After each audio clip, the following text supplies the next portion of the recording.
Halo, salam sejahtera bagi kita semua. Mudah-mudahan semuanya dalam keadaan sehat walafiat ya. Hmm. Oke, Mas. Assalamualaikum warahmatullahi wabarakatuh. Waalaikumsalam Buka dulu warahmatullahi. maskernya, sekarang udah nggak ada COVID ya. Ya, benar. Nanti kalau di luar pakai lagi nggak apa-apa. Hadirin sekalian yang ada di rumah, kali ini saya sebagai admin dan sekaligus pembawa acara bertemu dengan Muhammad Rizky Sahlan, alumni SMA 2 Cikarang Barat yang baru lulus sekarang ya. Iya, Pak. Oke. Kamu kayaknya keturunan Cina ya? Mama saya ada Cinanya. Oh, mama. Iya. Bapak? Enggak. Tapi kayaknya kayak ke bawah mama ya. Bu. Coba perkenalkan dulu deh. Oh, Nama? sebelumnya nama saya M. Rizky Salan. Saya lulusan SMA N2 Cikarang Barat tahun ini. Mm-mm. Mama keturunan Cina, dari mana Cinanya? Kurang tahu, Pak. Saya cuma dikasih tahu kalau nenek saya dari mama ada keturunan Cina. Bisa bahasa Cina? Enggak, Pak. Hadirin sekalian, ini menarik ya. M. Zahlan ini bapaknya wira swasta, ibunya PNS, guru sekolah dasar. Nah, yang ingin diceritakan di sini satu-satunya siswa yang berkompetisi seleksi masuk ke perusahaan, rata-rata yang dicari orang berpengalaman. Yo, saingannya juga banyak kalau nggak salah. Nanti kita tanya dulu. Perusahaannya Indofood. Nah, silakan M. Zahlan. M. Rizky ya. Oke. Gimana seleksinya pertama? Informasi dari mana itu bisa masuk kerja di situ? Alhamdulillah saya dapat dari desa, Pak. Desa Sukadana, Warubongko. Hmm. Ada informasi kalau misalnya PT Indofood membuka lowongan kerja. Mhm. Saya naruh lamaran, nunggu seminggu, alhamdulillah dipanggil buat Naro lamarannya di mana? nitip ke desanya, Pak. Oh, jadi desa. Desa, Pak. Desa yang menyerahkan lamaran ke Iya, sana. Pak. Katanya banyak ya yang daftar. Katanya berapa orang di desa? Dari desanya 22, dari 22 orang. 22 orang, Pak. Terus Dari yang lainnya ada 12. katanya pelatihan dulu di desa. Nggak ada pelatihannya, Pak. Jadi desa tujuannya untuk apa? Cuma buat menyerahkan lamaran ke PT aja, Pak. Waktu pemberitahuan dari desa melalui RT atau dari desa datang ke rumah? Sebenarnya dari kayak orang-orang desa yang bekerja di desa aja, Pak, bukan dari RT atau RW. Cuma orang-orang desa ngasih informasi kayak lagi ketemu di warung atau lagi ketemu di tempat makan, ya sekedar memberitahu kalau misalnya PT Indofood membuka lowongan pekerjaan, Pak. Oh, jadi tidak diumumkan lewat surat, tidak diumumkan lewat toa, tidak Iya. diumumkan, tapi karena ketemu di rumah makan, Iya, di kayak apa, di warung. diinformasikan. Berarti kalau begitu kehadiran sekalian yang ada di rumah harus banyak silaturahmi ke pemerintahan setempat, ngobrol dengan RT, ngobrol dengan RW, kegiatan apapun. Nanti dari situ dapat informasi-informasi. Salah satu di antaranya Muhammad Rizky Sahlan ini bertemu informasinya dengan cara seperti itu ya. Ya. Tapi dengar-dengar kakaknya juga kerja ya. Iya, Pak. Di Kerja. Indofood juga katanya, tapi beda Indofood juga. pabrik ya. Betul. Kalau kakak jelasin. Kalau kakak saya bekerja di Indofood tapi di kecapnya. Kalau di mie kan ada di halaman depan. Kebetulan kalau di kecap ada di belakang. Katanya gajinya UMR ya. Berapa sih UMR tuh? Kalau gaji belum dibilangin, Pak. Enggak, kakakmu. Oh, kakak saya di 5,5, Pak. 5,5 juta. Iya. Kan UMR 4 juta. Saya gajinya belum. Berarti kalau gitu mah di atas UMR dong. Tahu deh tuh, Pak.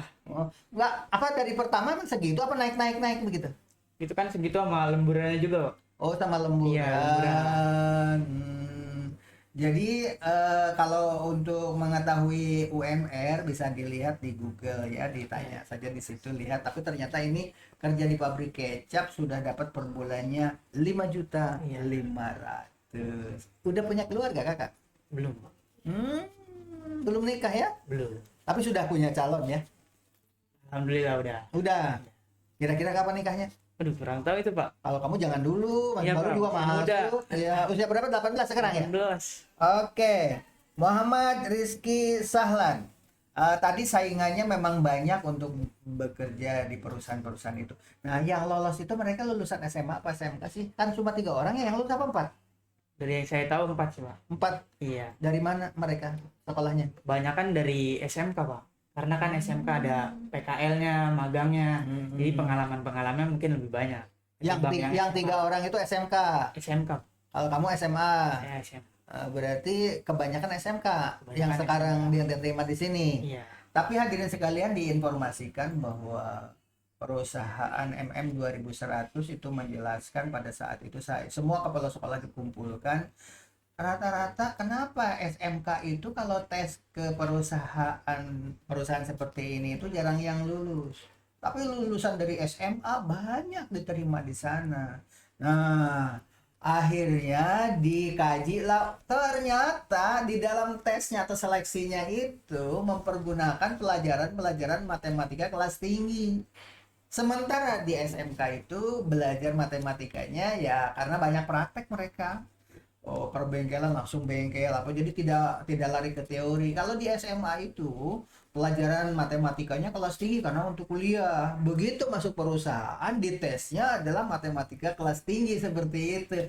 Akhirnya diambil keputusan saat ini SMK juga ikut kurikulum SMA untuk pelajaran eksak salah satu contoh. Itulah informasi dari MM 2100 ketika para kepala sekolah dikumpulkan di MM 2100. Dan sekarang sudah terbukti ada hasilnya 2 SMK, 3 ya, 1 kan.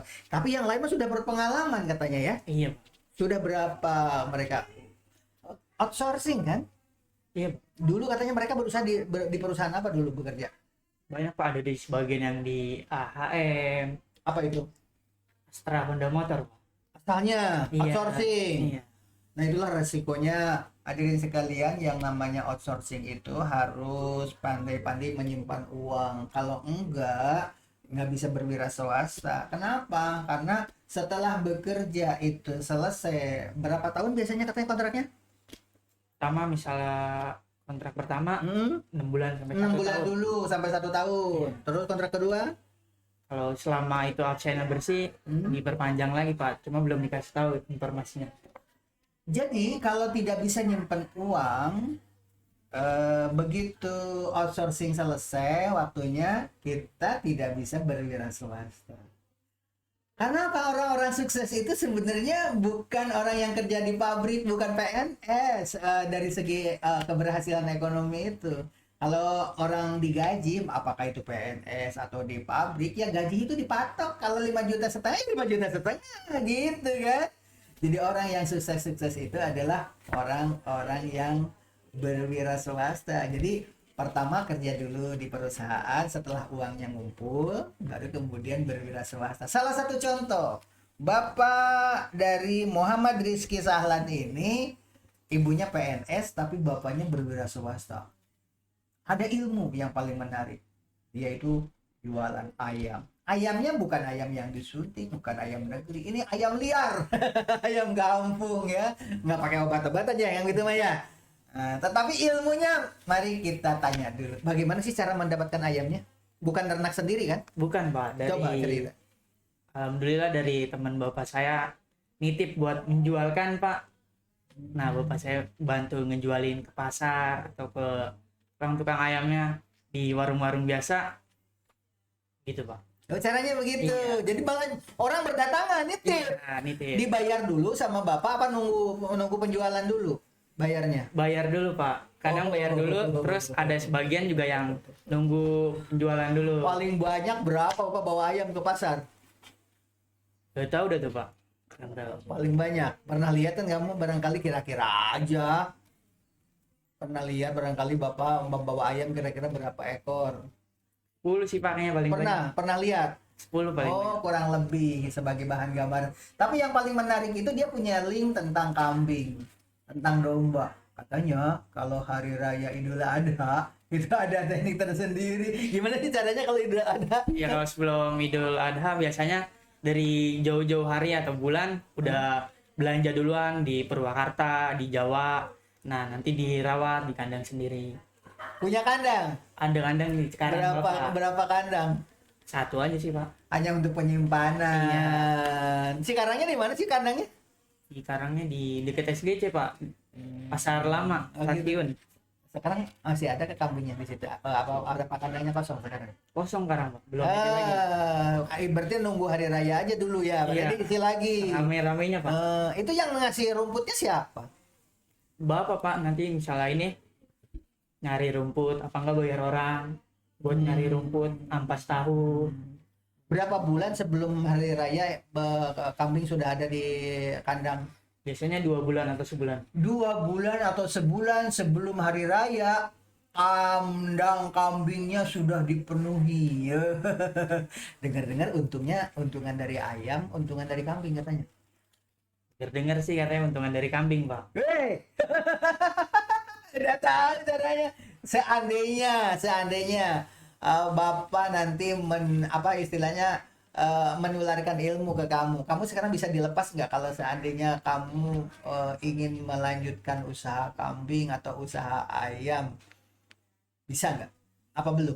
Belum sih Pak. Belum. Iya. Kenapa masalahnya di mana kira-kira? Mungkin masalahnya di ya duit juga kali apa ya? Anggaplah kamu sudah punya duit karena kerja sekarang di Indofood, kan nanti ngumpulin uang tuh. Kira-kira setelah kamu punya duit, punya modal, itu kan berarti outsourcing itu kan hanya 6 bulan, 7 bulan, setahun ya kan? Setelah itu kan kamu berarti punya modal nih di tabung. Melanjutkan usaha Bapak bisa nggak? Belum sih Pak. Belum ya? Iya. Mungkin setahun 2 tahun baru. Kalau misalnya cuma setahun belum sih Pak.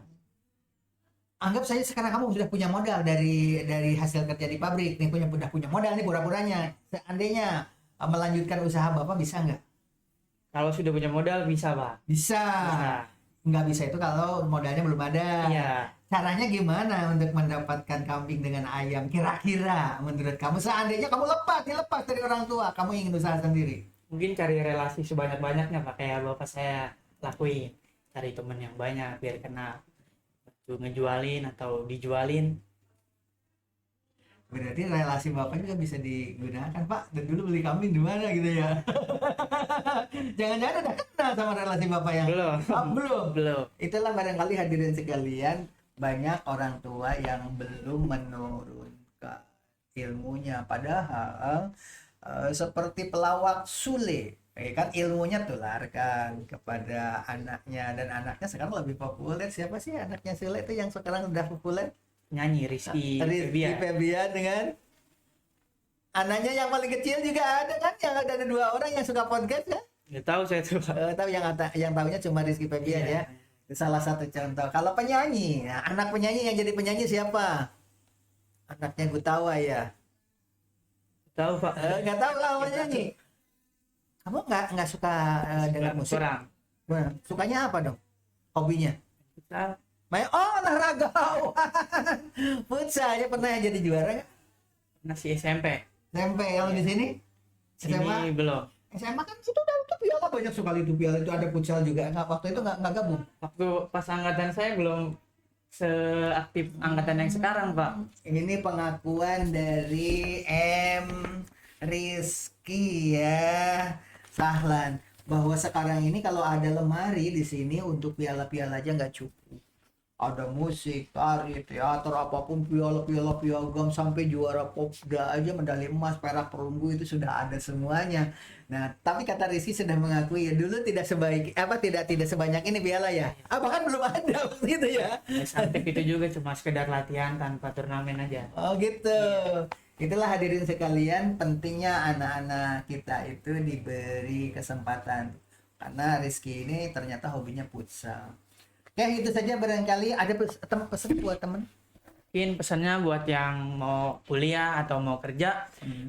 Pertama buat yang mau kuliah, ya semangat belajar yang bener, cari nilai sebanyak-banyak mungkin dari sekarang. Yang mau kerja juga sama, cari tahu caranya bagaimana, tes-tesnya, apa yang dilakuin, cari pengalaman juga pas waktu SMA, biar bisa ngejawab waktu ditanya HRD-nya. Oke, dan syarat utama setelah diterima itu harus menyerahkan transkrip nilai ya. Iya. Itu diminta. Ini adalah transkrip nilainya Rizky dan Bapak serahkan. Oke. Ijazahnya tadi mana? Coba lihat ijazahnya. Ini rapat Pak ijazahnya. Oh, rapot. Enggak bawa. Oh ya. Oke, demikian wabillahi taufiq wal hidayah. Wassalamualaikum warahmatullahi wabarakatuh. Salam zubur Salam. alfu.